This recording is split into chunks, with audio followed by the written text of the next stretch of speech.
دلوقتي بقى يا حبايب قلبي، صباح الخير كده. احنا قمنا كده وقلنا ايه نتشجع ونلم الستاير بتاعتنا.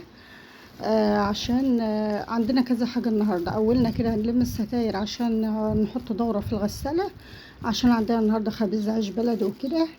وهنزل بقى اجيب سمك وحاجات كتير، فانا حبيت ابدأ لكم بالستاير. بنتي بقى هتبدأ تشيلها كده. يلا حبيبة قلبي.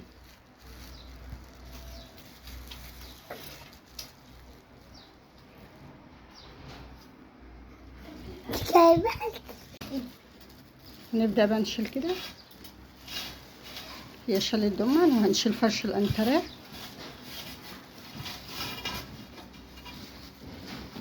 وحطينا الحفاظات برضك شويه كده تتحمص في الشباك كده، عشان ايه ناخد برضك الحفاظات نغسلها.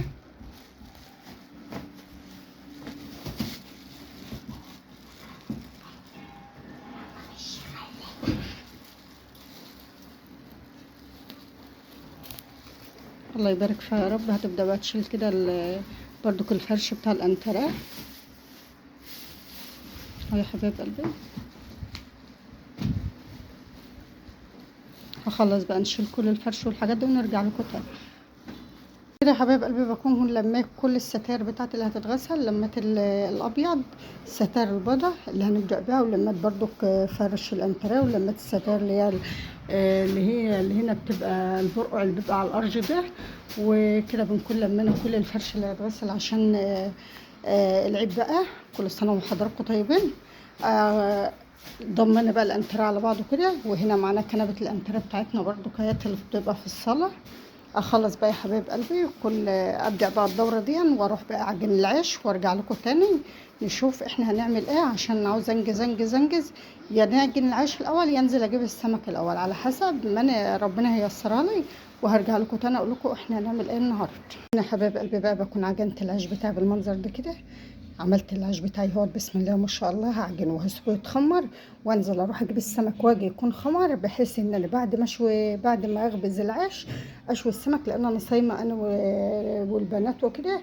اسيب عيشي يخمر براحته واروح اجيب سمكي واشوف حالي، ونرجع تاني مع بعض نشوف احنا هنعمل ايه النهارده.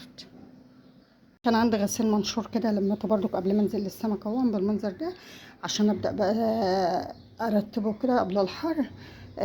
لمينا الغسيل عشان برضو اول لما الغسيل بتاعنا اللي في الغساله يطلع نبدا بقى ننشر وكده. يلا حبايب قلبي اروح اشوف انا هعمل ايه عشان انزل قبل الحر برضو اجيب السمك.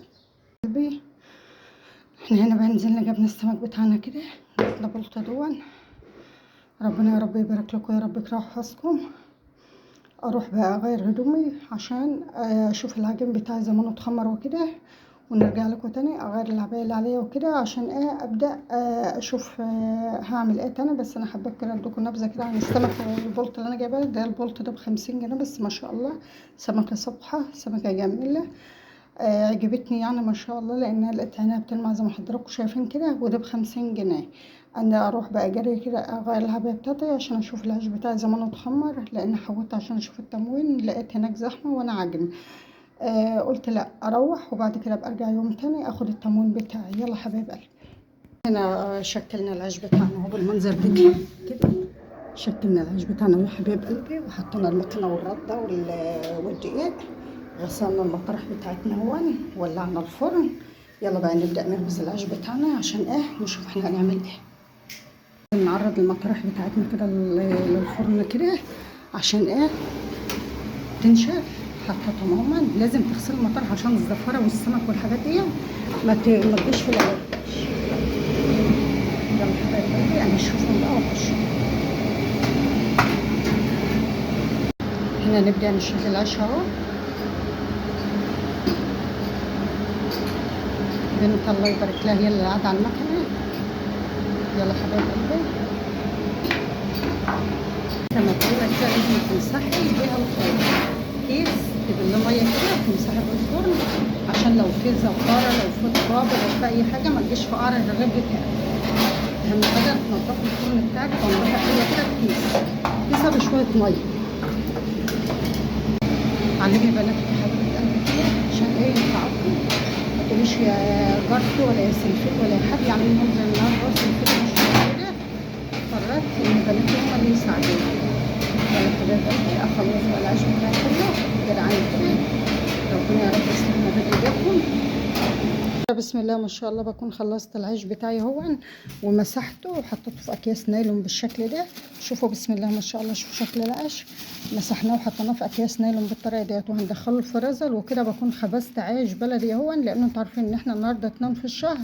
2 في الشهر ده 1 في الشهر لحد والله 10 في الشهر مش بعرف اجيب عيش من الفرن. فانا كل اول شهر كده بقوم عامله لي خبزه عيش تمشيني لحد 10 او 10 ايام في الشهر. اكل منه عيش بلدي فلاحي كده لحد ما الفرن يبدا يهدى. وبعد كده ابني بيروح يجيب لنا ال60 رغيف كل 3 ايام. يلا حبايب قلبي اروح بقى ادخل ده في الفريزر ونشوف احنا هنعمل ايه تاني. اهو كيسان عيش كبار حلوين اهمت ما شاء الله. دلوقتي بقى يا حبايب قلبي الساعه 7، الساعه 7 ل 10 هي. هبدا بقى اشوي السمك كده عشان الفطار بقى. كل سنه حضراتكم طيبين. النهارده الاثنين بقى بسم الله ما شاء الله ما عدناش الا 3 ايام. ربنا يا رب يتم معانا الايام دي على خير كده ويجعلها صيام مقبول. اللهم امين لنا وكل الجماعه الصايمين. نشوي سمكنا بقى كده ولعنا الفرن هون هنختبر كده ما شاء الله حلو اهو. يلا حبايب قلبي كل سنه حضراتكم طيبين. كده تشجعي اغسلي ستايرك واغسلي حالك ما تقعديش انا ببقى احب والله اشيل الستاير من على الحبل افرشها على طول. يعني انا احب ان انا انشر الستاير اشيلها من على الحبل افرشها على طول اعلقها كده زي المكويه كده مش بتحتاج بقى. يلا حبايب قلبي اشوي السمك بتاعنا ونرجع لكم. شوينا سمكنا يا حبايب قلبي كده بالمنظر ده. خلصنا. انتوا متخيلين معايا على البرميل ده اللي فوق. النهارده قلنا نترفع ده عندنا خبيز. اريح نفسي كده واشوي بقى تحت هنا على في الفرن اللي هو الغزبي. بما ان الامر بقى شغاله وانا صايمه والله مش قادره خالص ان انا اطلع فوق. شوينا كده سمكنا اهو على السلامه ما شاء الله عليه. يلا حبايب قلبي املح بقى. هعمل له التلاحه واملحه ونرجع نشوف بقى احنا حضرنا فطار ايه النهارده. شويه رز بقى وشويه سلطه كده ونهيئ لهم بقى الجو بقى كانهم صايمين معانا الجماعه اللي مش صايمين. ربنا يتقبل منا حبايبي. حبايب بقى قلبي عملت بقى شويه سلطه خضراء كده، جزر على شطه على فلفل، جزر على شطه على فلفل على بصل على طماطم بالمنظر ده. قطعت بصلايه وحطيت عليها خل وملح وليمون ودق خل ودق وليمون بالمنظر ده كده. وشوينا سمكنا زي ما قلنا لحضراتكم وعملنا له الدقه بتاعته الجميله العسل هون. احنا شويناه مع بعض حبه رز حبه وحبه وكده بالمنظر اللي حضراتكم شايفينه ده. اجمل حبه رز حبه وحبه. هنبقى معاكم الفيديو حبايب قلبي عشان ما يطولش عليكم. اول ما الاذان ياذن بقى نعمل شويه العصير بتوعنا. حبايب قلبي الفيديو بتاعنا بتاع النهارده يعجبكم ولايك واشتراك في القناه. اتفضلوا معانا. يا رب يكبر يا رب بحق ايمان صايمه بحق الايام الكريمه المباركه دي يكبر بخاطر كل اللي جبر بخاطري ويكبروا جبران يتعجب له اهل الارض وملائكه السماء. اللهم امين يا رب العالمين. ويا رب الفيديو بتاعنا النهارده يعجبكم. لايك واشتراك في القناه وسلام. واستنوني هنعمل معجنات عشان العيد وهنكمل بقى. هكمل لكم الفيديو ده بس بعد الفطار عشان هغسل الستاير وانشرها. لايك واشتراك في القناه. سلام.